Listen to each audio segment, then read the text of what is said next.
Pedro Acosta. Situasi sulit KTM tidak mempengaruhi fokus saya. Situasi sulit yang dihadapi KTM saat ini, terutama masalah keuangan yang serius, tidak membuat Pedro Acosta goyah. Meski ada spekulasi mengenai masa depan tim, pembalap muda berusia 20 tahun itu tetap fokus pada tujuannya, yaitu menyempurnakan motor dan mencari konsistensi di setiap balapan.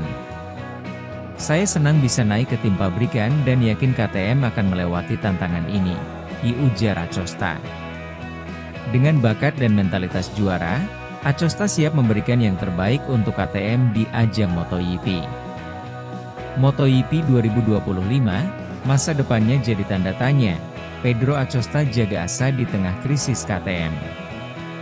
Krisis yang melanda KTM bikin nasib Pedro Acosta di MotoGP penuh dengan tanda tanya.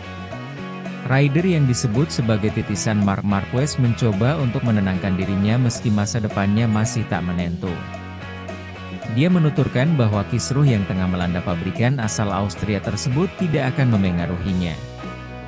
Padahal menurut laporan Crash, KTM sedang berada di tengah krisis keuangan yang memaksanya untuk melakukan proses restrukturisasi untuk mencegah kebangkrutan. Penyebab adanya krisis karena hutang KTM diperkirakan melebihi 3 miliar euro atau sekira 50,5 miliar rupiah. Jajaran petinggi KTM tengah berupaya untuk menyelamatkan kiprahnya agar tetap berada di kelas Premier. Melansir laporan Speedweek yang dikutip Crash, KTM saat ini tengah mencari sponsor untuk membantunya dari kebangkrutan. Bos KTM, Pete Bearer, mengatakan bahwa telah terjadi pembicaraan dengan juara dunia F1 7 kali, Lewis Hamilton tentang potensi investasi. Upaya tersebut bertujuan agar KTM bisa menyelamatkan diri.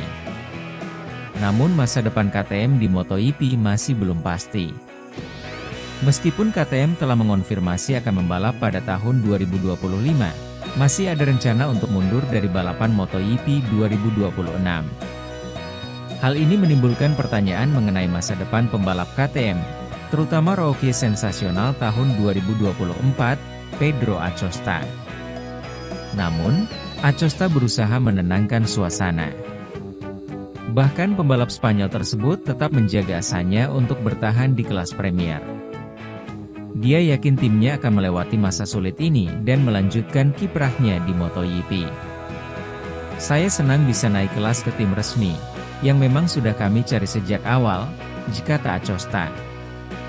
Tujuannya adalah untuk menyelesaikan penyempurnaan beberapa titik pada motor dan mencari konsistensi dalam balapan untuk memperjuangkan hasil yang lebih baik. Situasi KTM saat ini sama sekali tak memengaruhi kami, dan saya yakin mereka akan melewatinya, itu kasnya.